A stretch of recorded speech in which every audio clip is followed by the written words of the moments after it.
শাপলা চত্বর হত্যা মামলায় গ্রেফতার সাবেক মন্ত্রী লতিফ সিদ্দিকীকে আন্তর্জাতিক অপরাধ ট্রাইব্যুনালে হাজির করা হবে আজ। বিচারপতি নজরুল ইসলাম চৌধুরীর নেতৃত্বাধীন ট্রাইব্যুনাল 2-এ তাকে হাজির করা হবে। এর আগে বুধবার সন্ধ্যায় গুলশানের বাসা থেকে লতিফ সিদ্দিকীকে গ্রেফতার করে ডিবি। গত 27 জুলাই এই মামলায় শেখ হাসিনা, লতিফ সিদ্দিকী সহ 31 জনের বিরুদ্ধে গ্রেফতারি পরোয়ানা জারি করেন ট্রাইব্যুনাল। অভিযোগে লতিফ সিদ্দিকী শাপলা চত্বর গণহত্যায় পরিকল্পনাকারী ছিলেন বলে জানিয়েছেন চিফ প্রসিকিউটর। এই মুহূর্তে আন্তর্জাতিক অপরাধ ট্রাইব্যুনালে আছেন সহকর্মী সাবরিনা মজুমদার। সরাসরি যাব তার কাছে।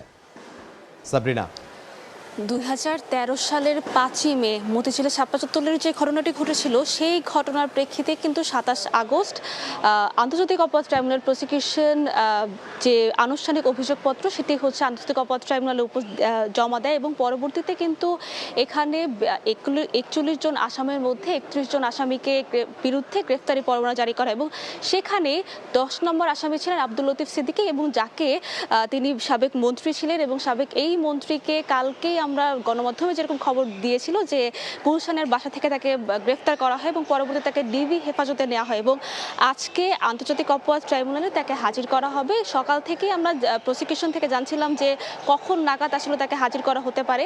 প্রসিকিউশন থেকে যেটি বলেছে যে ডিবি কার্যালয়ে বিভিন্ন আইনি কিছু প্রক্রিয়া আছে, যে প্রক্রিয়াগুলো শেষ হওয়ার পরই হচ্ছে আন্তর্জাতিক অপরাধ ট্রাইব্যুনালে তাকে হাজির করা হবে এবং আন্তর্জাতিক অপরাধ ট্রাইব্যুনালের বিচারপতি নজরুল ইসলাম চৌধুরীর নেতৃত্বাধীন ট্রাইব্যুনাল 2-এ তাকে উপস্থাপন করা হবে। উপস্থাপন করার পর আমরা যেটা দেখেছি যে আইনি প্রক্রিয়া অর্থাৎ ট্রাইব্যুনালে যখন গ্রেফতারি পরোয়ানা জারি করা হয় কোনো আসামির বিরুদ্ধে, সেই আসামিকে যখন আন্তর্জাতিক অপরাধ ট্রাইব্যুনালে হাজির করা হয় তাকে উপস্থাপন করার পর ট্রাইব্যুনাল তাকে কারাগারে পাঠানোর নির্দেশ দিবেন। তো এখন পর্যন্ত যে লতিফ সিদ্দিকী তিনি আসেননি, আসার পর আসলে আমরা দেখতে পাবো যে তাকে কারাগারে পাঠানোর নির্দেশ দিবে। তো এখন পর্যন্ত আন্তর্জাতিক অপরাধ ট্রাইব্যুনাল থেকে এই ছিল সর্বশেষ খবর।